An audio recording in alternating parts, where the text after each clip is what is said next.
I'm Aaron Bartuska, and welcome to Make More Movies, a brand new Split Tooth podcast where I ask DIY filmmakers what keeps them creating. For our first episode, we'll be talking to Avalon Fast, an award-winning filmmaker who has released 2 feature films as well as numerous shorts.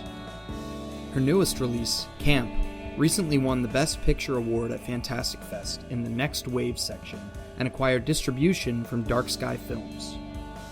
Her debut feature, Honeycomb, premiered at the 2022 Slamdance Film Festival and went on to cult acclaim.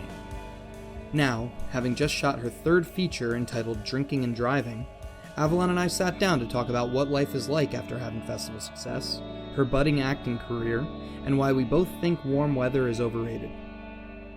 Give it a listen.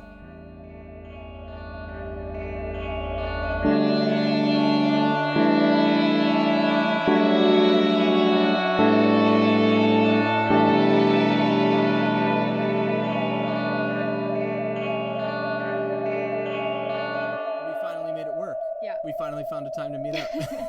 I always wonder if these things are going to happen. I have had a few that have gone back and forth so many times that one of us just stops answering.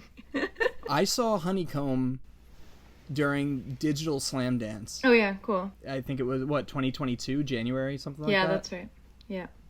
Yeah, and it was it just the whole feeling of that was the first Slam Dance I ever attended, quotations, because it was the first time it was available, I think, virtually online, and you were just a part of this really cool class of films, Therapy Dogs, Yelling Fire in an Empty Theater, The Civil Dead. I know there were a couple more actual people, a lot of really a lot of really awesome indie films in a way that Slamdance has always been about that, but these felt like true indie, and I was in a point in my life where I was I moved to New York and I was trying to figure out what do I do? How do I make movies? Mm-hmm. And just seeing that collection of films, especially yours, was just oh, you don't need to wait to make a movie. Yeah, 100%. Right? Yeah. You started making short films in high school, and if I'm not mistaken, was Honeycomb shot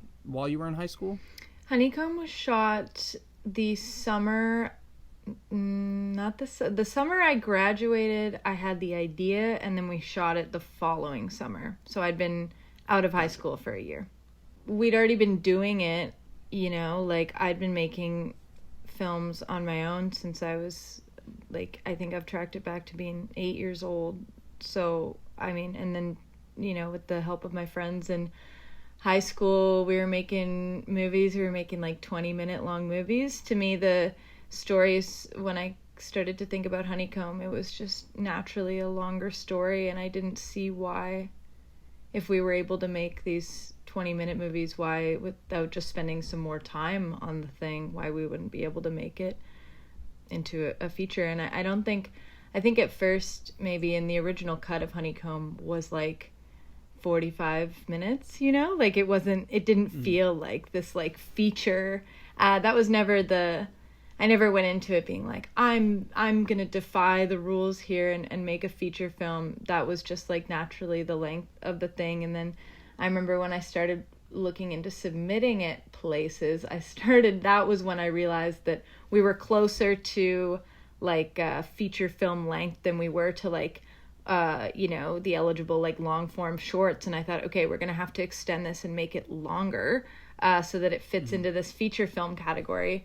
And there was definitely some people in my life that were older people, industry people that I knew, some family that thought making a film of this length before I did something else first was a bad idea, but it always made sense in my head, and there was no room for me. I didn't know who to ask to make. I think that's the other thing. It wasn't I thought, well, screw this, nobody's helping me, I'm just going to do it on my own. I asked the people I knew in my life could help me with this thing, and they did help me, and it just felt it felt really natural. It wasn't an active rebellion, it was just what I felt like doing, and it worked out. And and enough people in my life did give me permission to make this thing, you know, the people involved in it, the people that took their summers off to work on this project. It was like, that was enough permission. The like motivation of my friends and their participation and their excitement around the thing, it just felt like, it felt like the right thing to do. Yeah. Did your high school have a film program or anything that encouraged you to make these films? Yeah, I mean, we had what was it called, video production course class, like an elective, you know, that I took. And I took it with my friend Jillian, and that was what eventually motivated us to make, I think, a short film that I had called Violets Bloom in April. That did like the BC Student Film Festival, and that was definitely like our first moment in like the world of like festival stuff, and just kind of starting to understand how that process worked, you know, like making a film with an active goal. That was the first time I did that, and my teacher in that class was really motivating and still is in like a distant way, like has really been excited by all the things that have been happening. And it was so interesting watching Violets Bloom in April for me, because I also had film classes in high school, and that's like when I really realized, not only do I want to do this, but it could become a career. Yeah. And now, cut to 10 years later, I teach that film class at my old high school. Oh, wild. Yeah. Cool. And so it was wild watching that short specifically. I've seen as much of your stuff as is available, I think, but that short in particular resonated with me, because I was like, this is so... I personally never would have had the introspection and self-awareness in high school to make something that just like honest, right? But also it's what I like want out of my kids. Like, it's what I want out of my students. Totally. And so it actually made me like think about how can I teach my kids to be this. I've gotten close. A couple kids have like, I think I've maybe gotten 2 or 3 projects that are at that caliber where I'm like, yeah, you get it. Like, you're cool. Yeah. Because I even think at that point it's not about being technically proficient or knowing the rules. It's about like knowing how to take a look at yourself. That's more important in high school film than I think knowing gear or anything like that. Yeah, looking at yourself, but also like, you know, I feel like I'm too far away from Violets Bloom in April to... Did you watch my movie Night Trouble? Yes, I did. Okay, that one I feel a little bit more... That was one I can kind of speak on, like, the introspection. I was thinking about it recently. Mm-hmm. And just, like, where that comes from. Because I don't think I was actively... Again, I wasn't, like, actively looking at myself. I think that I was just really curious about these experiences, or really wanted to, like, share these, like, stories, like, to have other people see what my world looked like, you know? Like, I do feel like it was more of a I mean, and that's always been filmmaking for me a little bit, is like, how can I make people feel these feelings that I feel and don't have like the words to express. So if you look at something like Violets Bloom in April, it's like, I feel like I was definitely like in love with my best friend, and I was, you know, like, how am I going to show this feeling, like, outwardly? How do I speak on this thing that I wouldn't have back then been able to tell you anything about it at all, you know?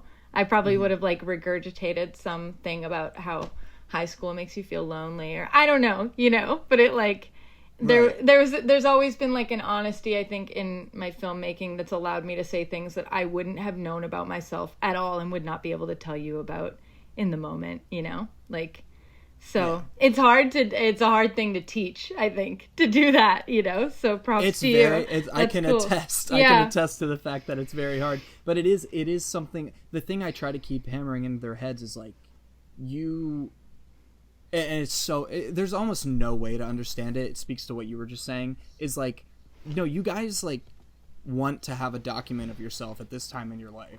Like, exactly. It will be valuable to look back on. Yeah. And it's weird too, because I feel like when I was in high school, and then I think you were in high school only a couple years after me, it's still such a stark difference now, because I mean, we had Snapchat, we had Instagram, but like, their lives are so documented, like they document everything about it, where it's just like they're like, why do I need to document my life, right? It's like I don't need to make a film about myself. But I think, and correct me if I'm wrong, but I feel like, you know, it must be so cool to have something like Bloom and not remember what you were feeling or making it, but having that document of what 16, 17-year-old Avalon felt. And not only me, but the people around me too, you know, like it's like a time capsule of because we're children. I recently rewatched them all with my partner in the park, and I forget why we did, you know, but there's some oh, you know why it was because I made this movie with my friend Jillian most recently, since camp. I made this movie with Jillian called Drinking and Driving, which was more like in the budget scope of Honeycomb. I feel like it's important to be able to, it was important to me to be able to go back after camp and do it like really DIY again, you know, and just like know that I could still do it that way. And there's so much of filmmaking in that doesn't happen when you're making movies with a budget, that I needed back a little bit. And it's like a re-ownership of your art too, you know. And but yeah, I was watching these short films because this like phrase kept rolling through my mind. There's a couple of these like short films I've made, obviously, that are like private and not public on YouTube. One of them is this movie called Godspeed, and the other one is this movie called Scarlet's Fever. That one actually might be available publicly, but they're both films that I made with Jillian, you know, and then we went on later to make Night Trouble together, and then now Drinking and Driving.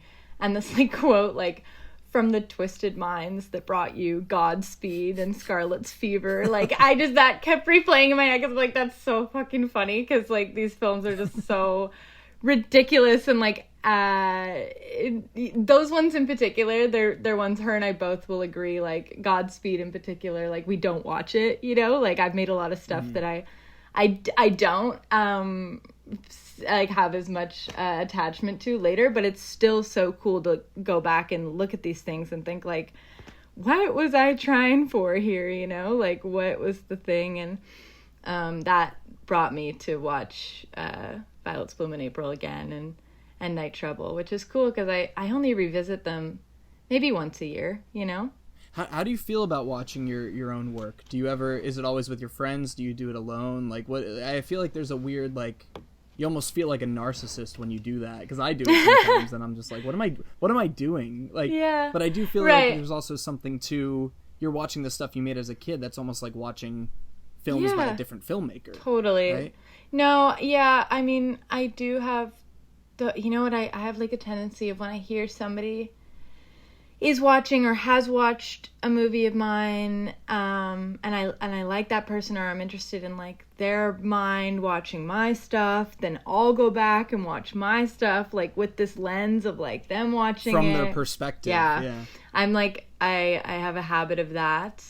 Aside from that, I don't watch my stuff on my own. I'm still big into showing people, even Honeycomb, you know, I watched twice this year. Once we did a screening in Victoria, near where I grew up, and then I showed my friend Pawnee, who is like a newer friend and just didn't really know much about that world, and it's such a showpiece for like who I am, and it always will be. So like, definitely is it like self-involved? Like, yes, but I don't mind. I love watching my stuff, honestly. I don't, especially because of how much of it is my friends.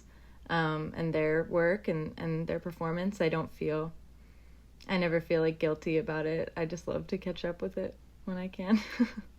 A lot of the conversations I've been having with my friends as of late is just like I wish we could go back to college, or I wish we could go back to high school. And you've made it so that you literally can like go back and hang out with your high school friends. It's in this like narrative way, but it's there, right? Absolutely. And I think that's cool. Mm-hmm. Yeah. Why do you think making films with your friends is so important to you? Is it still important to you? I mean, that's a good question. It has, yeah, that's a good question. It was so important And it's something that I think will continue. I hope that it does. And in a way, like the way I've made movies, I've always made movies with my friends, and I'll always make movies with people I care about and that will, become my friends if they aren't already. But this kind of like hometown crew, it fizzles, and the level of like enjoyment my friends get out of it, I think it fizzles. And then for others, it becomes even more like, Sophie, who plays Willow in Honeycomb, she's in camp, and I just recently read her, like she had to write up a little bio for the camp premiere, and she'd mentioned something about how she took like Honeycomb getting into slam dance when she was in college as like a sign to drop out of college and like pursue acting full time, which I know, like we're very close, and I knew that she was pursuing acting in a serious way, but to really like put the pieces together and be like, oh, okay, it's because of, these things that we did as like kids, like this has like changed the way that you're going to go about your future is cool. And that's one example, of somebody who has continued on and in a direction of making movies in the future. And then other friends of mine, they do their own thing and they've got their own lives and they're less attached. And I don't have the same drive to like get the gang together and make a movie because my life has changed and so has theirs. But at the time it was so important because those movies, Honeycomb, Violets Bloom in April, Night Trouble, even Drinking and Driving, like all these movies are about my friends, and to have my friends play those roles is just like, it's so cool. Yeah. At a certain point in your life, like so much of it is about convenience, and you're not even thinking about that, right? Like you're not thinking like, oh, it's convenient for me to make films with my friends right now. Yeah, totally. Something that I've stressed out a lot about is retroactively thinking about the choice of where I went to college and how if I had picked any other school, like my friend group and my life would be so drastically different. Absolutely. And like if you thought about that at the time, you'd drive yourself crazy. Totally. Right? Yeah. And I feel like that kind of relates to this film thing too, where it's like if you put the pressure on yourself that, and maybe I'm doing this to my students unintentionally, but if you put the pressure on yourself to be like, no, I need to make movies with my friends now because I might not, they'll have day jobs and we'll be separate later. Like that's just kind of a crazy thing to do to 19-year-old you, Yeah, isn't that a crazy thought though? I've had that feeling, like, would this life exist for myself? Like, would Honeycomb exist really is the question. Like, had I been somewhere else, had I grown up somewhere else? I don't know. I mean, and, again, not to be like there would be, if there wasn't a Honeycomb, I think for myself personally, because and only because I can track this, filmmaking fascination and like obsession back to when I was, an only child with no friends and would do it completely by myself. I think if there wasn't a Honeycomb, there would be something else. But like, thank God it was Honeycomb. You know what I mean? Like, it's like, I'm not going to say there wouldn't have been anything and this wouldn't have developed, my life wouldn't have been revolved around art and filmmaking if had not been the specific people I was friends with, but it would not have been nearly as cool, and I am so grateful. Like, it is what it is. But yeah, you're right. It's so bizarre to even like fantasize about these realities that don't exist, and like funny to put it on like a children you're teaching. I think that's awesome though, like for them to be like already thinking about the like terrifying future ahead and like what they might want and need right now. That's cool. I think that's good.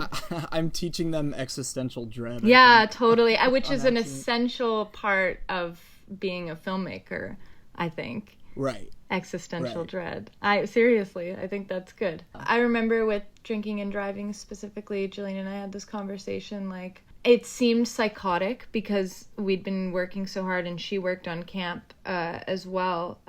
Took so much time out of her, life to come and work on this thing, and we were both exhausted, and we'd had this idea of maybe making Drinking and Driving that summer if things worked out, and we had this energy, and we were like, ugh, on paper this doesn't make sense, but like we have the energy, we want to, so like why wouldn't we do it? And if we don't do it now, that energy will fizzle and will disappear. Like I've seen it happen with other things I've been excited for. It's like when you have that feeling, when you're in it and you're excited about it, you just gotta do it. I want to talk a little bit about Honeycomb. I feel like you're on record a lot about like the making of that movie and how it was like it seems like summer camp. Like it seemed like it was just like a getaway with like friends and just like having fun shooting that.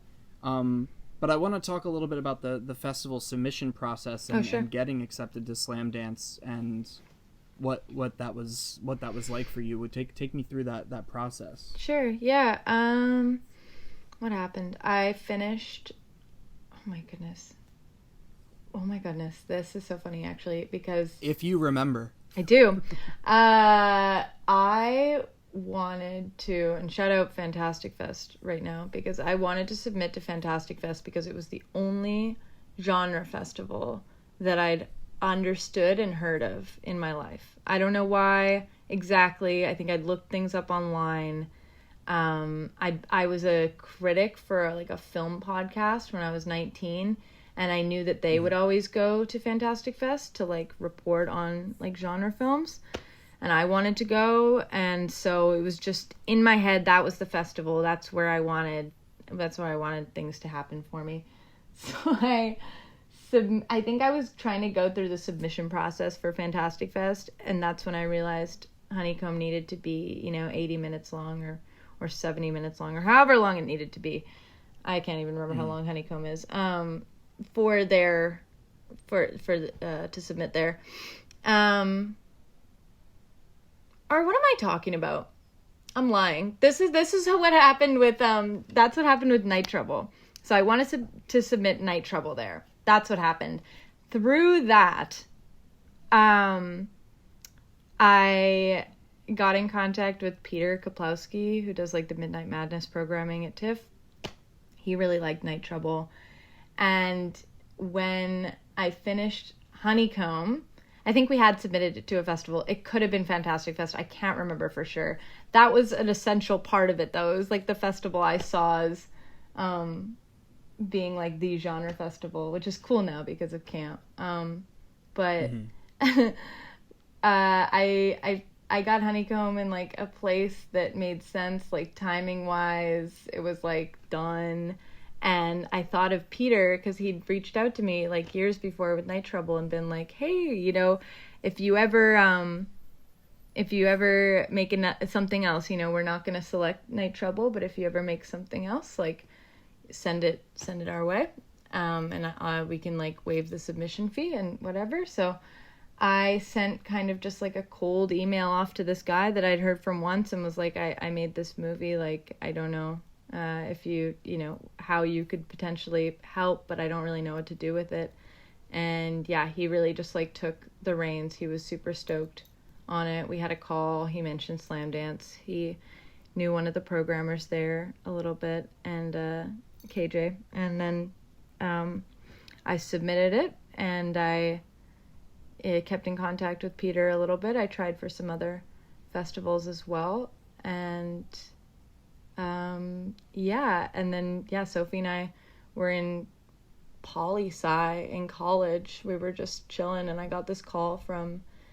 It's so funny, I can't fully remember if it was a priority for me, like it was something I really cared about, but because it wasn't an active part of my life, it was also something I kind of put on the back burner. Like I didn't give everything to it. It wasn't on my mind every day.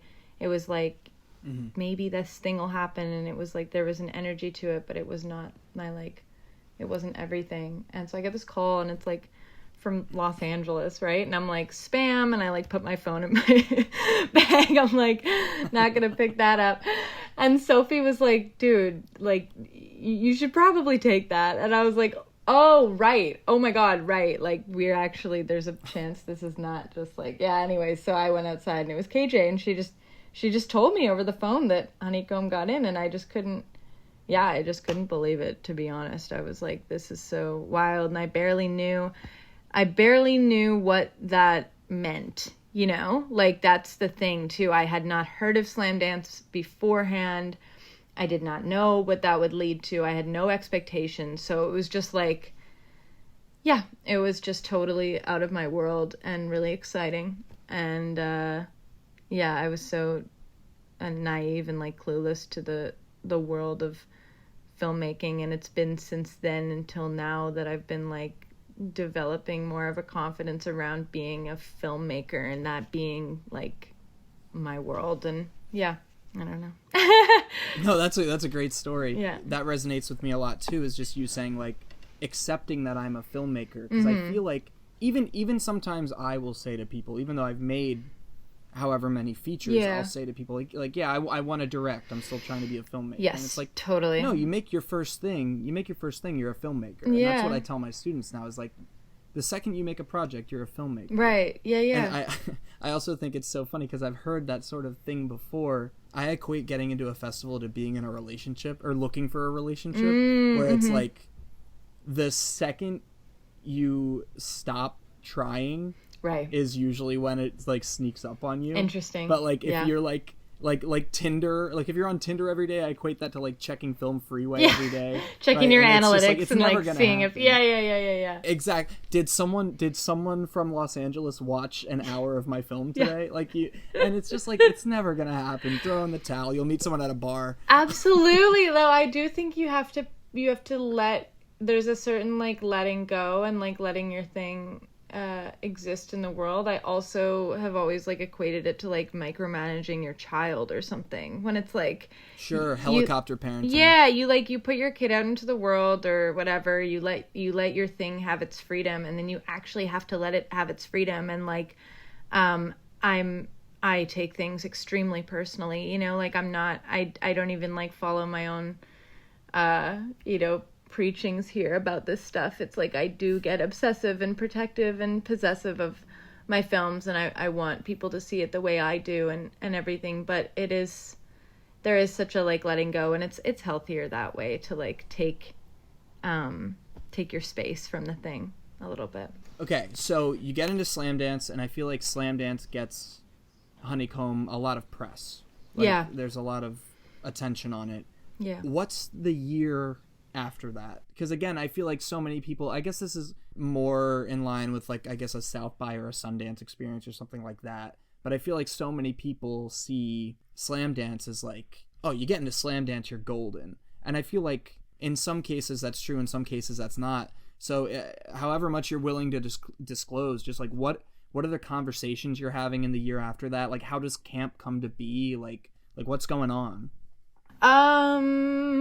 Yeah, it's funny, like, there is this, I think, like, place you reach as a filmmaker, as an artist, when you've done something, your thing gets out into the world, and then you're like, you are kind of, you're safe, or you've played the game long enough to, like, have enough recognition to kind of, like, glide through these, like, funding situations, or the ability to make your next movie. I do think that world exists. That's definitely not the place that Honeycomb brought me to, which is fine. Like I said, I was such a young person when that all happened, and so naive to the industry of it all, and which is also okay. And I'd been writing camp before we got into Slam Dance, and I kept writing it after. I was so focused on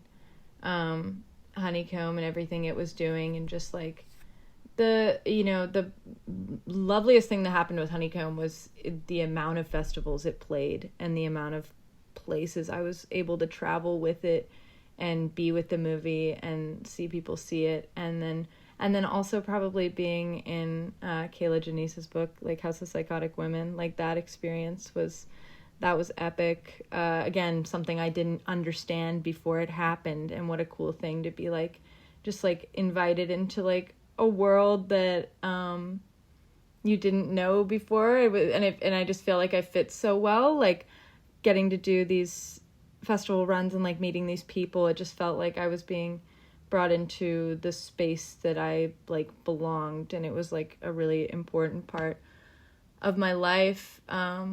And then we brought camp to Frontiers, which is like a pitch market that happens with Fantasia. So Honeycomb played Fantasia, and we were pitching camp at Frontiers, which was cool and exhausting. And the story of camp is so personal. And I was just like learning all these things for the first time, doing press for the first time, having my words, like written up online, and then feeling like the disappointment and like, rejection of not coming out of that market with like, a deal to make a movie, which I kind of knew ahead of time wasn't necessarily going to be the outcome, but you have an idea of how these things work, and sometimes they do work, magically, and sometimes they don't. And it took, in the end, like 3 years of maybe we've got money for this thing, maybe we don't, playing around with how we can make this movie, and then getting it to a spot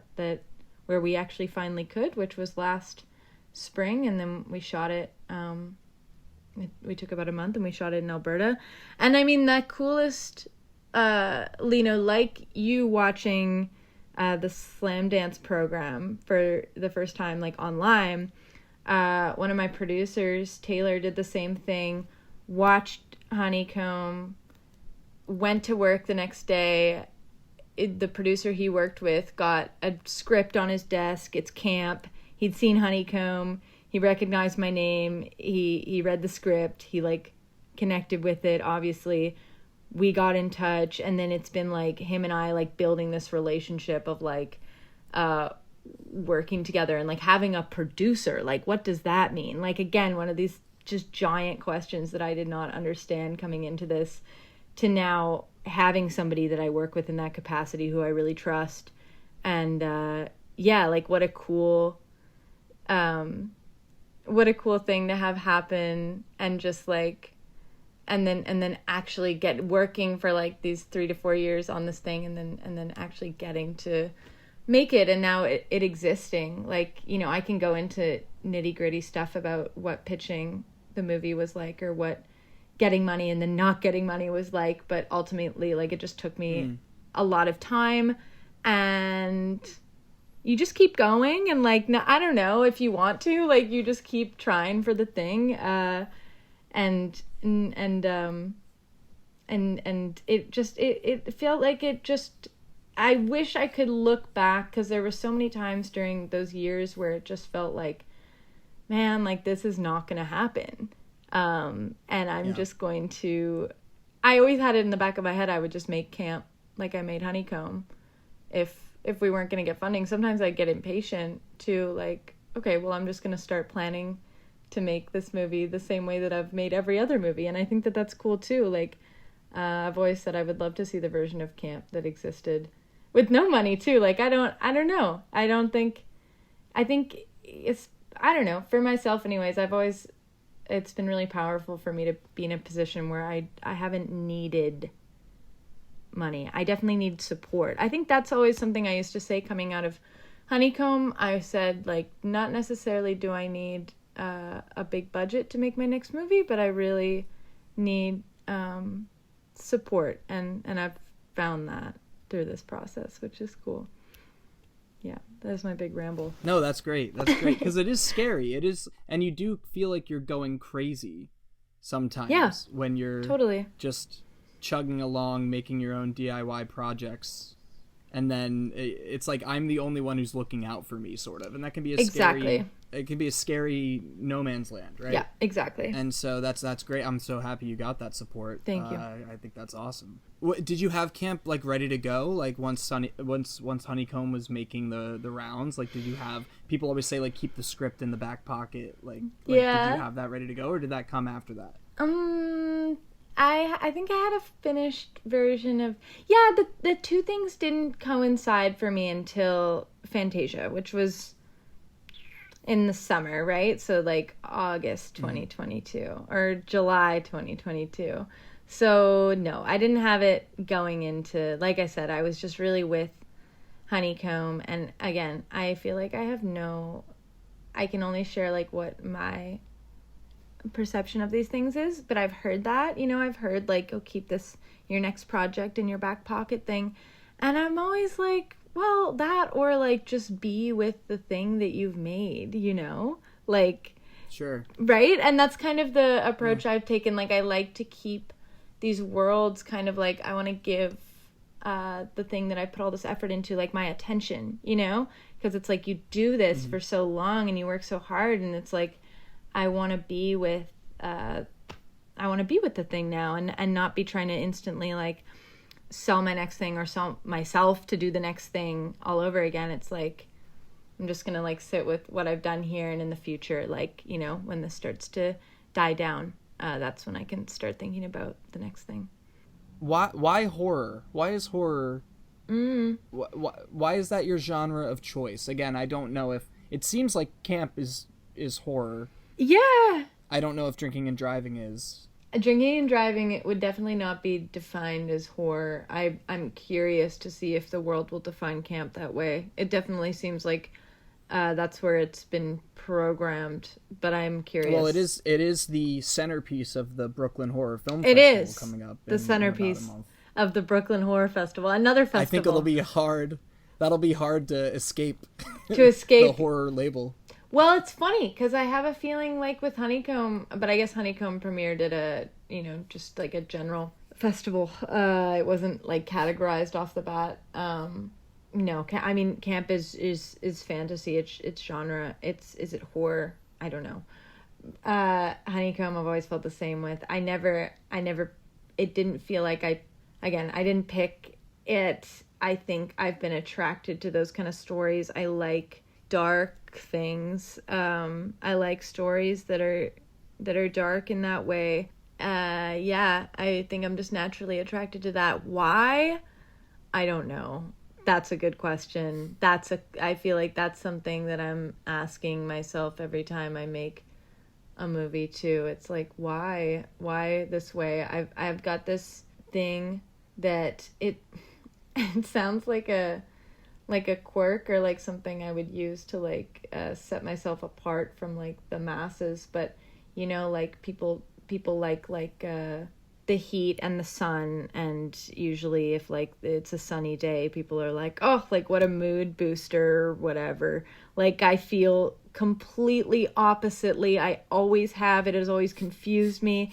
It makes me, when I wake up and it's like sunny out, I'm like, oh my God. I just immediately feel kind of the way that people describe how they would feel gloomy on like a rainy day. For me, it's flipped. And I think that that's something that has to do with the way that I tell stories, and like the way that I'll stay in like darkness, stay in that horror genre, is there's something a little bit flipped in my brain. Those are the spaces that I feel comfortable. Those are the things I enjoy thinking about. It's always been like that. So yeah, I guess that. I love that answer. Okay, As cool. a person who hates the beach and summer, I okay, love cool. that answer. Okay, great. Then we're on the same page. Yeah, that's exactly how I feel. I think when you stop asking yourself that question of like, why do I filter these stories through a horror lens, like that's when you'll start making bad movies, right? Like totally. I feel like you always are gonna be in pursuit of why do I tell stories this way, and I think that's what makes it worth pursuing. Yeah. It seems like all of your films have like a personal element to them, or something is lifted from your life. Oh yeah. That you are bringing into your films and then filtering through the horror genre. Mm-hmm. How much of that is catharsis? Like how much of that is like, are you grappling with things, or are you just like writing what you know, and then after you put the film out, taking a step back and be like, oh, I was grappling with this thing. Like, Yeah, no, I'm grappling with things constantly. I'm aware of the things that I move through to some degree. Most recently, I think with camp, there was such an awareness about what I was going through and what I was writing about. I think it's a little bit fuzzier with things like Honeycomb, and I think it's because I was younger and had less self-awareness. But then there's so many levels to what you're aware of. Was I aware of the thing, and like, why am I writing this? Why am I inspired by these things in my life? Like, I was conscious of it. But it goes through so many layers. Honeycomb, I would just say no. I would just say I was making something that appeared in my head, and I was writing it as it appeared, and there was no... I read things all the time about Honeycomb where I'm like, wow, interesting. Like, I never thought of it that way, and like usually it tends to be the ones that I've really been like, oh damn, other like women's connections to the project, like the way that Honeycomb makes girls feel, and what they have to say about it. It's always like, whoa, was I feeling those things? Was that something I was conscious of? Again, I'm asking myself, was I aware of those things? Drinking and driving, nothing. No consciousness when it came to that project. I knew what we were making a story about, but there's something so strange there that I don't understand. So yeah, I would say it depends. Okay. It does depend. Yeah, it depends project to project. I love your films. I love Honeycomb. I also know that there's a ceiling to that experience for me. Right. Like I feel like a woman or someone who's non-binary, like they will just get more out of that story just because of what their life has been, right? Yeah, maybe.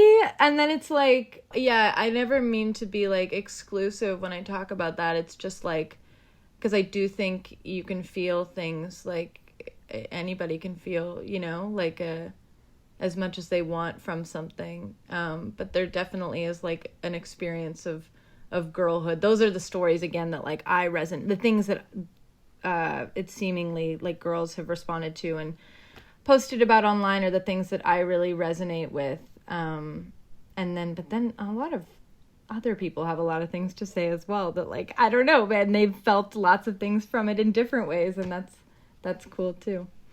I've always said like movies are my way of explaining things in 2 hours that I couldn't explain with words in 2 hours. I could like blah blah blah blah blah. I could really try and explain these things to you, the way that things make me feel, or a specific mood, or like an obsession, and it's like in 2 hours I wouldn't be able to do it, but with a movie maybe I can. Maybe that's like the closest I could get to sharing the thing.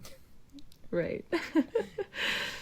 Speaking of girls and horror and all this stuff, like I think it's great that you've been collaborating with people it sounds like you look up to, like Alice and Louise and like all these other horror DIY female filmmakers. Yeah. Can you talk a little bit about that experience, what that's been like for you? Oh yeah, I mean, what a fucking blessing. Like, I've said it before, but I felt so lonely in this space and this world until I met these people. Louise being the first person I met. I met Louise at Fantasia, and when I was pitching Camp at Frontiers, and we met up back in Vancouver, and it was just like immediately like this connection and understanding we had of like this world together. And now it's just been like moving through it. And I met Alice in New York like 3 years ago when I was screening Honeycomb there, and yeah, she's just become like a best friend of mine. And just, I mean, I think having a life, but then also having like the priority of your life be filmmaking is such a specific thing. And I've got a lot of friends, but I've only got a couple of friends that prioritize filmmaking above, and I'm not going to speak for Louise and Alice, but for myself, I prioritize my art and filmmaking over a lot of my relationships, and that can be tricky, and that can be like kind of an icky thing sometimes. And I've found like, like just like a relatability and like an understanding with Louise and Alice. That's been really cool around that, and then getting to act in Serpent Skin with Alex, and like just like such a cool experience. And acting in Castration Movie has been like so much bigger than I anticipated it being, and like I'm just so happy for Louise. It's like so deserved. Yeah, it's just awesome. It's awesome to like be in the world with these people, and like while their movies are getting recognized and doing stuff, and being like at the same pace or going at the same speed, and like having friends in that world. It's like having kids at the same time or something. Bring it back to that right. again, but right. Yeah, it just like, yeah, it makes me happy to be like in the same universe as these people at the same time. It's awesome. Your movies are your babies. I guess so. Yeah, I keep saying that. Well, hey, good luck with the premiere. Thank you. I hope everything goes well. I hope you continue to make films. Hell yeah. Your films have inspired me, and I know they've inspired countless others. Nice talking to you, Avalon. Yeah, you too. Bye. I'd like to thank filmmaker Avalon Fast for taking the time to come chat. Keep an eye out for her film Camp, and be sure to get yourself a copy of Honeycomb on Blu-ray from Gold Ninja Video. It's a great release. I'd also like to thank Brett and Craig Wright, as well as everyone over at Split Tooth Media. Can't forget about Will Danola for composing our theme music. And thanks to you for giving this first episode a listen. This is likely going to be a monthly podcast, but since it's October Horror here at Split Tooth, we're going to give you an extra special bonus episode where I talk to Anthony Leroy. He's known for his crazy shot-on-video horror comedies. Most of them are free on YouTube, so check them out and tune in for that in the coming weeks. And in the meantime, go make more movies. Talk to you soon.